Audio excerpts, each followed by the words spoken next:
I am so excited to introduce you to two-time eventing Olympian Lauren Billies. Like many Olympians, her journey had many twists and turns. Let's go meet Lauren and learn more about her. Lauren Billies, I have so many questions for you, but I really like to always start in the beginning. And I read that you started riding when you were around 8 years old on a horse that you bought on the classified ads. Yeah. Is that right? Yeah. How did that work for you? I think riding was always organic for me.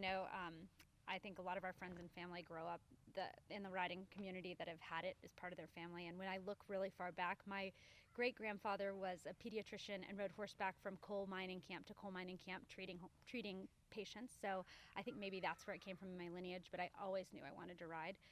So I got involved with a riding school called Mountain View Corrals and learned how to ride there. And I rode there until I was about 18. And my parents found me a horse from the local classified newspaper called the Thrifty Nickel.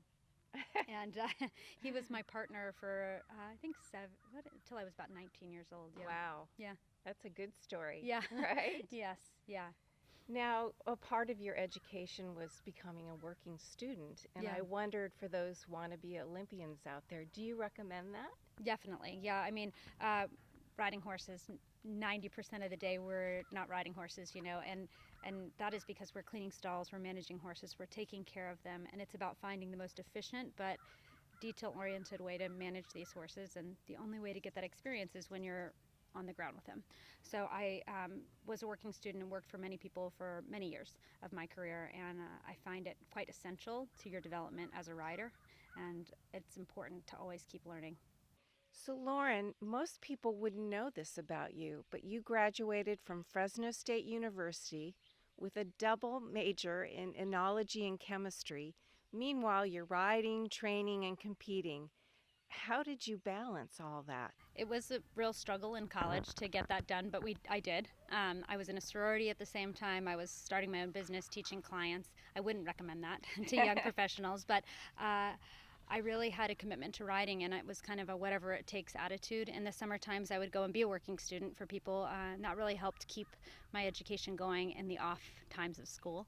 I would travel to my coach's place every other weekend in Carmel Valley, California, and make sure that I got those training days in. It was kind of a all-in, no questions asked kind of training program at home. Dedication. Yeah, dedication for sure. Yeah. Yeah. Okay, Lauren. So you're an American named as Athlete of the Year for Puerto Rico. How did that happen? Yeah, so my grandmother's Puerto Rican. She's everything Puerto Rican. Blonde hair, 90 years old, Zumba class, pink Gorgeous. lipstick, beautiful. And so she grew up in Puerto Rico. We were at a horse show here in Paso Robles, actually, and there's another Puerto Rican athlete there. It was my first international competition, and she went to talk to him because he was Puerto Rican. He said, "Oh my gosh, your granddaughter's Puerto Rican. She has to be on the team." And so it was at that time that she started saying, "Hey, you've got to think about this." Becoming a national Puerto Rican, right. Which I was able to. And so I started competing for Puerto Rico in 2009, which was the beginning of my my international career as a rider. Okay. Yeah. So let's talk about your journey to the Olympics. Actually, 2 Olympics, Rio and Tokyo. Besides competing, riding, and qualifying, a lot of people might not know how important fundraising is. Yeah. Yeah. And how, my cameraman today, when he was watching you give a lesson, he said, gosh, that must cost a fortune to do all this. Yeah. It does cost a fortune. It does. Yeah, it's not a career, it's a lifestyle, that's for sure. You find a way to make it work within your life, the way you eat, the way you breathe, the way you sleep, the way everything has to do with how you make decisions for your horses. So, my horse that I took to Rio and to Tokyo is named Purdy. Yes. And we found him in California, actually, and a group of my family and friends got together to buy him for me. So that we created a syndicate, and they make 501c3 tax-deductible donations every year to maintain his annual maintenance for shoes, shows, veterinary care, all of that. So that's how we kept him going. But it's really a community effort going to the Olympics. It's a group of people really surrounding you, embracing you, and financially supporting you to get there. That's for sure. I would love for you to share some tips on the mental preparedness required for competing. I saw that you gave a seminar with sports psychologist Darby Bonamy, and I loved a quote that you offered about changing your self-talk about perfection to positive self-talk. I know as an amateur competitor that we can all be so hard on ourselves. So can you offer some tips on that? Getting to the top of the sport is grueling. You reflect on yourself in every way possible, and I think that's probably not just for the top of the sport, but it's just in the sport. It's really easy to get caught in not being good enough. And what I've really learned with Darby's help, because I've worked with Darby for a few years now, is just to focus on every day. Like, how can I be the best I can today? And really focusing on the present. I think it's really important to back out and see the big picture every once in a while, and to see like the total progression of where you've come and where you're going to go. But to get there, we've got to build every day. And so I had to take my perfectionism and turn it into a focus on the journey, and where I'm going and where I'm so fortunate to be right now. It all came down to gratitude for me when I was in the big ring, just turning it around to, I'm so thankful I'm here and I'm going to ride my best today. And just giving myself that positive talk really reinforced my goals and the opportunity that I'd been given to be competing on the world's biggest stage. Interesting. Yeah. I know a lot of people are going to want to know about your equine partner, Purdy. He had quite a year. Yes, he did. So Purdy had severe colic, and I know he developed asthma too, and I'm wondering if that contributed to your decision when you decided that at that point in the Tokyo Olympics you needed to pull him. Mm-hmm. And I'm sure people want to know how he's doing and Yeah. how did you come to that decision? So Purdy colicked in 2018, and it was a unforeseeable, could not avoid colic. His small intestine slid through a hole that had been created in his belly wall, so it wasn't diet related or anything like that. It was a freak accident. He had life-saving surgery at Steinbeck Equine Clinic, and in 2019 we found out that he had IAD, which is horse asthma.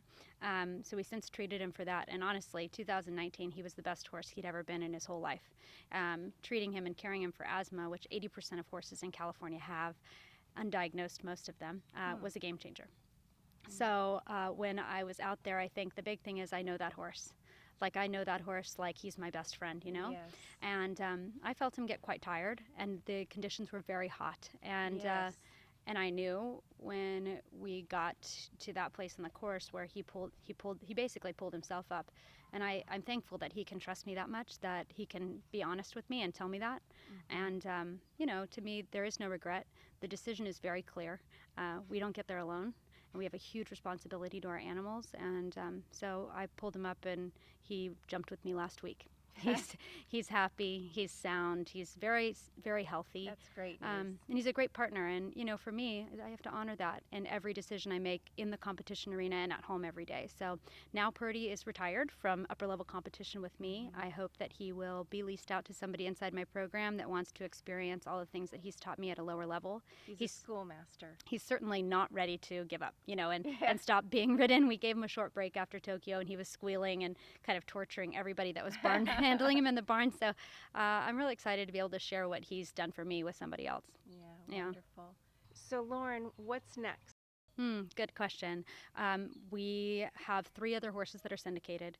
One horse is a horse named Can Be Sweet that I've competed up through the 3-star level of eventing. I'd shoot that horse for the Pan American Games in 2023, and if he's ready, maybe Paris in 2024. He's quite an exciting horse, but I've been very careful to take my time with him because he's a very different ride for me. I know if people want to reach out to you, you have a website, right? Yes, laurenbillies.com, and I have an Instagram at laurenbilliesshady, and my Facebook page is Lauren Billies Eventing. Wonderful. Thank you so much, Lauren, for your time. Yeah, thank you.